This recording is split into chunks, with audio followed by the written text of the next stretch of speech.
Hey there, Sharon Horne-Ellstrom here. Welcome to day 258 of our BU 365-day challenge to do one thing every day that improves us. This month, we're focusing on communication. And our topic today is awareness. I don't know if you can see that or not. I certainly can't without a magnifying glass. Not sure who designed cards with white writing, pastel cards with white writing. Did not take people with disabilities into consideration in the design. But I love the cards. I love the messages. They're beautiful. The back says, be fully conscious in the moment. I think that's great advice. That's what awareness is. Being present, being conscious, being in the now. So today's topic, communication awareness. What the heck does that mean? It means it's the process of changing words, signs, symbols, pictures, communication in whatever form we choose, gestures, nonverbals, into something that can be understood by another person. So that's communication awareness. Choosing how we communicate, what we use, what gestures we use, what facial expressions, what tone of voice, things like that, in a way that conveys the message we're trying to get across that the other person or the other group that we're communicating with can understand. So what other kinds of awareness come into play here when we're talking about communication? Of course, our emotional awareness, right? How aware are we of our emotions, how we feel about a topic or a message we're trying to convey? What's our intent? Our intent is, if we're aware of our intent, we talked about this the other day, then that will impact our message as well and our communication, our ability to communicate. Self-awareness is another huge aspect of communication awareness, right? I listened to a bunch of hypnosis yesterday and last night about self-awareness. So we'll see today if I'm more self-aware than I was before or not. And if not, I'll probably continue to listen to some self-awareness hypnosis and do some other things that make me more self-aware. I have some relatives, and it's blatantly obvious that they are not aware at all of the impact that they have on other people. I have friends like that too. Some people just go through life oblivious to the way other people respond to them. They just keep doing themselves, which more power to them. You be you, I'll be me. Everybody gets to be themselves, but realize that that will turn some people off as well as turn some people on. So self-awareness is it allows us to accept feedback. It allows us to be a better communicator. It allows us to be honest with ourselves in terms of what our needs, wants, and desires are and how we communicate those with other people. So what are we going to do for an exercise today to help us be more self-aware? We are going to use, and I didn't pull it out, our timeline exercise today. Why? Because one of the best ways to be self-aware is to look for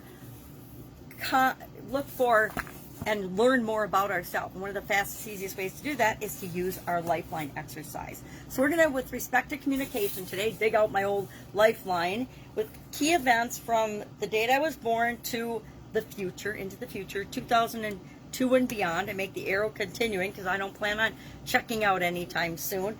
We just have different major events in our life, and I add to mine all the time. This is not my main one now. Since I started adding all the other different areas and aspects of our life, I had to put it on a great big trifold presentation board. But today we're going to add communication to our board, and we're going to look at and think about what impact did communication have on these different events in my life. For example, if I think about my marriage and different times during my marriage when I was super duper unhappy, there's a direct correlation between how much I was communicating and how unhappy I was. Usually when I was unhappy, I shut down and shut off and didn't talk, didn't say anything, didn't communicate my displeasure, my frustration, my anger in some instances over events that had happened. And by doing that, I was not only unfair to myself, but I was unfair to my ex-partner as well. So we start to see patterns and become more self-aware and understand ourselves better when we do this exercise. So I will look at different events in my life today and say, okay, was I being super communicative or not communicative? When I was having different health challenges and chronic pain and chronic vision challenges, etc., I usually shut down and be quiet. I just don't talk about it. If I don't feel good, I don't talk about it because I don't want to create more of that in my life. So I understand the reason I did that. I'm now self-aware of that.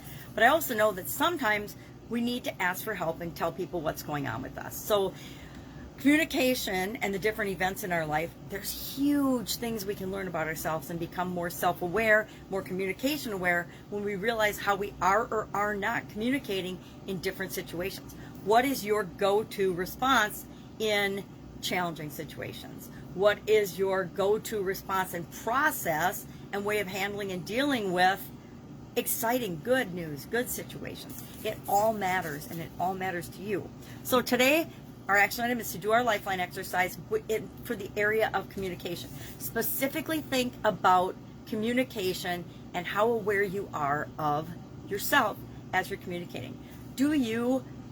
I can think back to when I was young, when I was a little girl, I couldn't spell at all. I was a terrible speller in 3rd grade. Thank goodness now they have, autocorrect and things online and in different applications, because I was a terrible speller. Now, I realized when I was in like 3rd or 4th grade I was a bad speller, and I decided back then that I had to be a better speller. I had to learn and figure out how to spell better, and so I put a lot of energy and effort into that back then.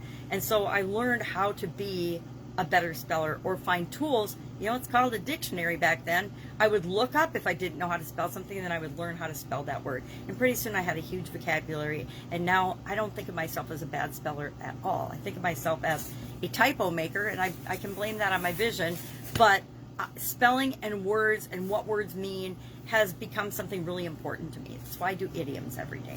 So, action item. Think about your communication. Be self-aware and communication aware. What is your go-to style? How do you behave in different situations? Do your Lifeline exercise. Any questions, hit me up. Otherwise, I will be with you tomorrow for another communication-related topic for this month. Have an awesome day.